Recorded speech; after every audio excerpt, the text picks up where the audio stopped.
Cette histoire s'appelle La babysitter. Et psst, avant de commencer, tu devrais t'abonner pour ne pas louper une miette des aventures de Paulette.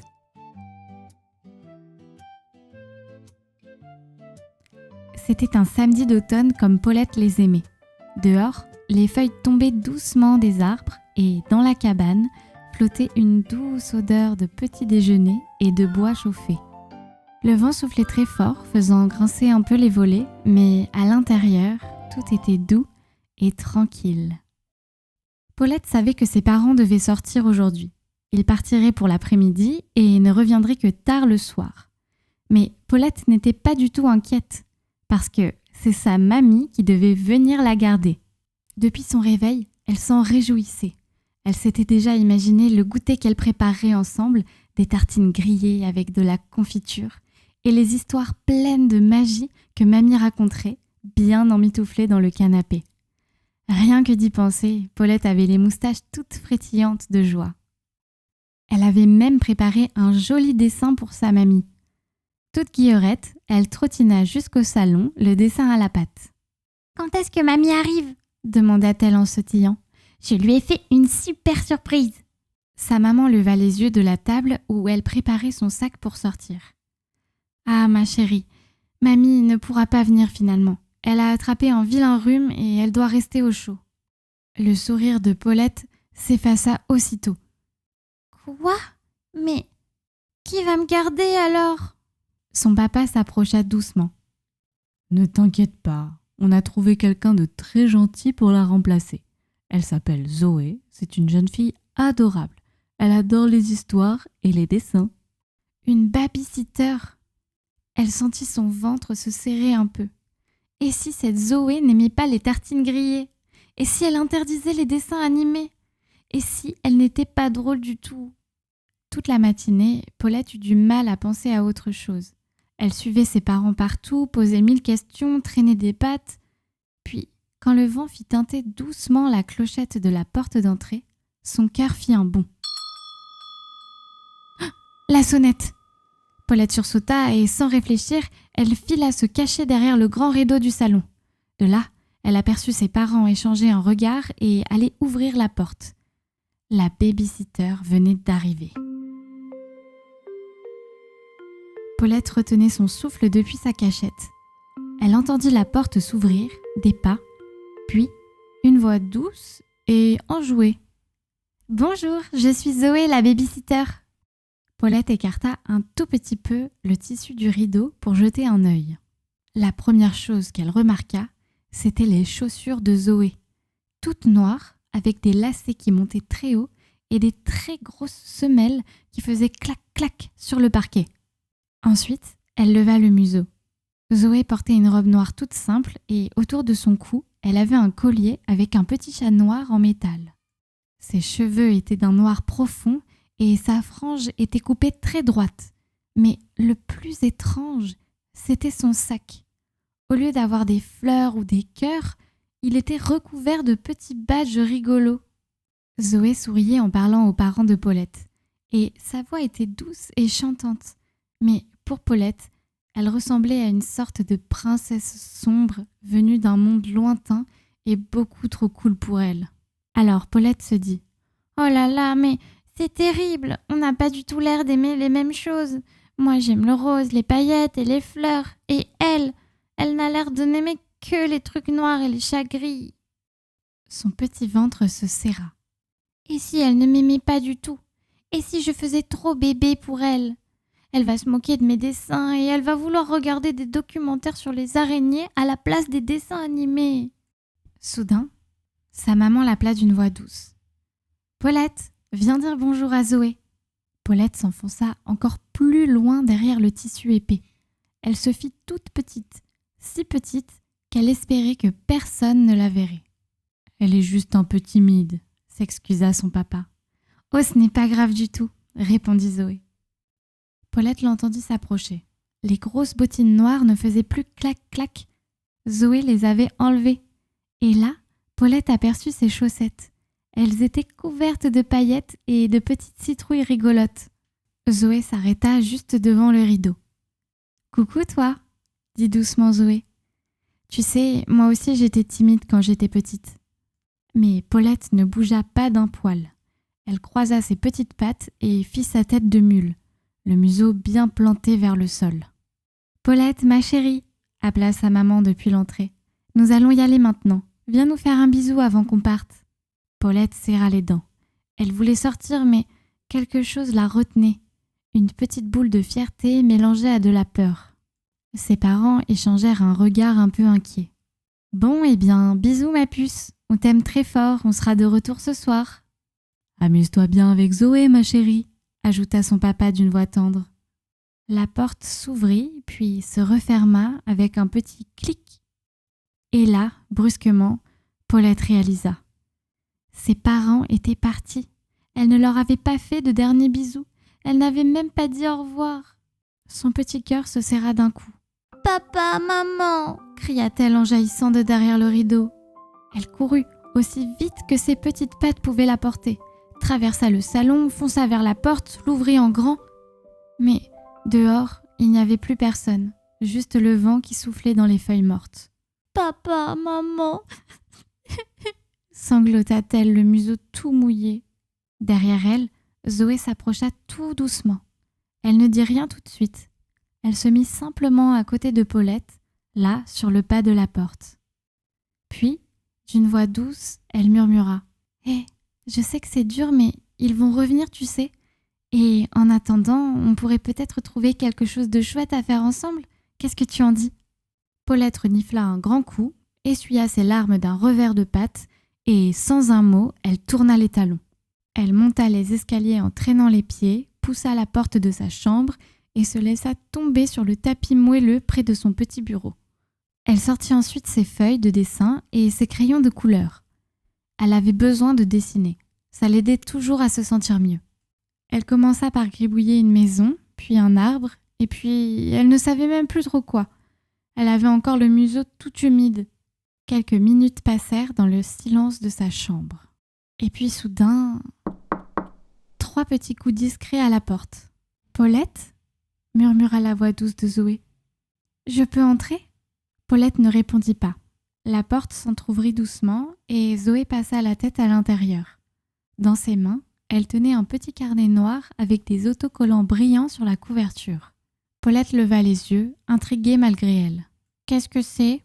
demanda-t-elle d'une toute petite voix.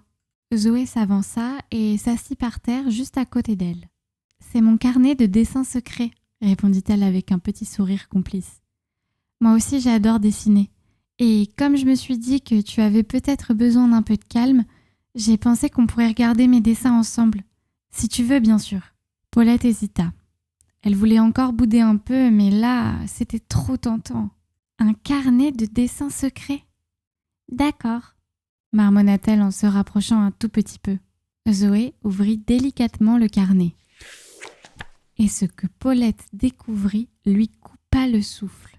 Les pages étaient remplies de dessins magnifiques, des petits animaux avec des expressions rigolotes, des forêts enchantées pleines de détails, des personnages fantastiques avec des capes et des étoiles.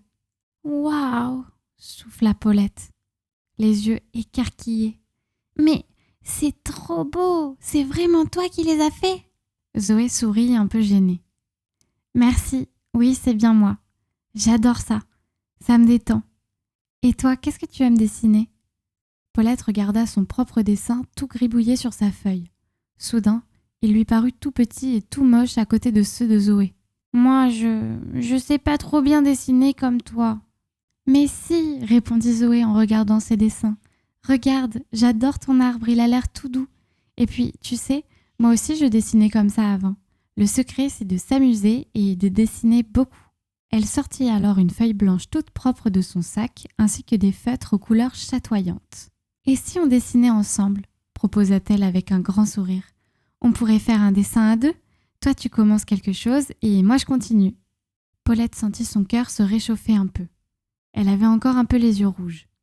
Mais là, pour la première fois depuis l'arrivée de Zoé, elle esquissa un tout petit sourire. « D'accord, » dit-elle tout doucement. Petit à petit, Paulette oublia complètement son chagrin. Assise à côté de Zoé, elle dessinait avec application le bout de la langue qui dépassait un peu tant elle se concentrait. Zoé lui montrait comment faire de jolies ombres avec les crayons, comment dessiner des petites étoiles qui brillent et même comment donner l'impression que les personnages bougent. Ensemble, elles créèrent un dessin magnifique, une forêt enchantée remplie de champignons lumineux, avec une petite belette exploratrice au centre, Paulette bien sûr, et à ses côtés, une grande sorcière gentille aux cheveux noirs, qui ressemblait étrangement à Zoé. « Regarde ce qu'on a fait !» s'exclama Paulette les yeux pétillants. « C'est le plus beau dessin que j'ai jamais fait !»« C'est parce qu'on l'a fait ensemble !» répondit Zoé en lui faisant un clin d'œil. Et puis elle ajouta « Dis donc qu'il commence à se faire tard, ça te dirait de préparer un goûter ensemble ?» « Oh oui !» s'écria Paulette en levant ses pattes en l'air. « Et si on faisait des petits gâteaux ?» proposa Zoé. « J'ai une recette trop chouette, des sablés à la cannelle en forme de citrouille. » Elle sortit alors de son sac un petit sachet transparent et Paulette écarquilla les yeux. À l'intérieur, il y avait de jolis emporte-pièces en forme de citrouille. « Je me suis dit que ça pourrait te plaire », dit Zoé avec un sourire malicieux. Paulette sentit son petit cœur fondre. « Des gâteaux à la cannelle ?» murmura Paulette. « J'ai jamais goûté. » Alors il était temps. Allez, viens, on va se régaler. Dans la cuisine, ce fut une vraie petite fête. Zoé montrait à Paulette comment mélanger la farine, le beurre et le sucre. Elle riait en saupoudrant de la cannelle et quand vint le moment d'utiliser les emporte-pièces, Paulette appuya de toutes ses forces pour découper de parfaites petites citrouilles dans la pâte. Quelques instants plus tard, une délicieuse odeur sucrée et épicée envahit toute la pièce. Quand les gâteaux sortirent du four, dorés et encore tout chauds, Paulette en croqua un petit bout. Ses yeux s'illuminèrent. « C'est trop bon !» s'exclama-t-elle la bouche pleine. « C'est encore meilleur que ce que j'imaginais !» Zoé éclata de rire. « Je savais que ça te plairait !» Elles s'installèrent ensuite toutes les deux dans le salon, blotties sur le grand canapé moelleux. Zoé avait préparé de délicieux chocolats chauds et l'assiette de petits gâteaux à la cannelle fumait encore doucement sur la table basse. Zoé prit une gorgée de chocolat chaud, puis regarda Paulette d'un air un peu gêné. « Tu sais, Paulette, je vais te confier un secret. Je sais que je suis grande, mais j'adore regarder des dessins animés. C'est un peu bête, non ?» Paulette écarquilla les yeux, surprise. « Ah bon, mais toi aussi tu aimes les dessins animés ?» Oui, répondit Zoé en riant. J'en regarde encore plein. Ça me fait du bien après le lycée. Alors, si tu veux, on pourrait en regarder un ensemble ? Le visage de Paulette s'illumina d'un immense sourire. Oh oui, oui, oui ! Elle choisit son dessin animé préféré, celui qu'elle regardait toujours avec mamie. Et là, emmitouflée sous un plaid tout doux, un bol de chocolat chaud entre les pattes, elle se sentit parfaitement bien. L'après-midi passa comme dans un rêve. Elles jouèrent aussi à cache-cache, construisirent une cabane avec des coussins, inventèrent des histoires avec les peluches de Paulette, et avant même qu'elle puisse s'en rendre compte... « Oh, ce sont tes parents !» annonça Zoé. Paulette bondit sur ses petites pattes. « Déjà ? Mais... » Elle n'avait pas vu le temps passer. « Coucou ma chérie !» lança sa maman en ouvrant les bras. Paulette courut lui faire un gros câlin, mais son cœur se serra aussitôt, parce que ça voulait dire que Zoé allait partir. Elle se retourna vers la jeune fille, les yeux brillants. « Tu dois vraiment t'en aller ?»« Eh oui, il faut que je rentre chez moi maintenant. Mais tu sais quoi, j'ai passé une super journée avec toi, Paulette. »« Moi aussi », murmura Paulette d'une toute petite voix. Elle se tourna vers ses parents, les yeux pleins d'espoir. « Papa, maman, quand est-ce que Zoé va revenir ?» Ses parents échangèrent un regard amusé. « Eh bien, si elle est d'accord, on peut sûrement la rappeler bientôt », répondit son papa en ébouriffant affectueusement les petites oreilles de Paulette. Zoé lui fit un dernier clin d'œil complice et lui dit « À très bientôt, Paulette !» Et elle disparut, laissant derrière elle un parfum de cannelle et de magie.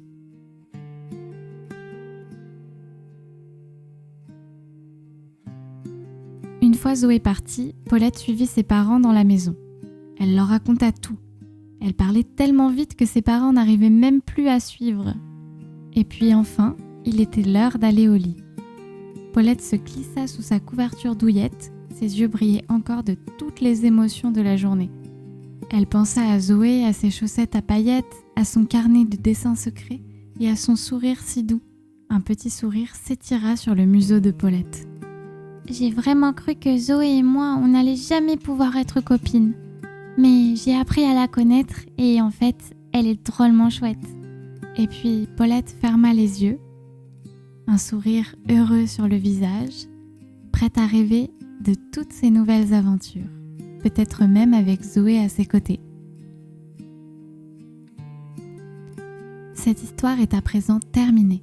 J'espère qu'elle t'a plu et que tu vas maintenant pouvoir faire de beaux rêves.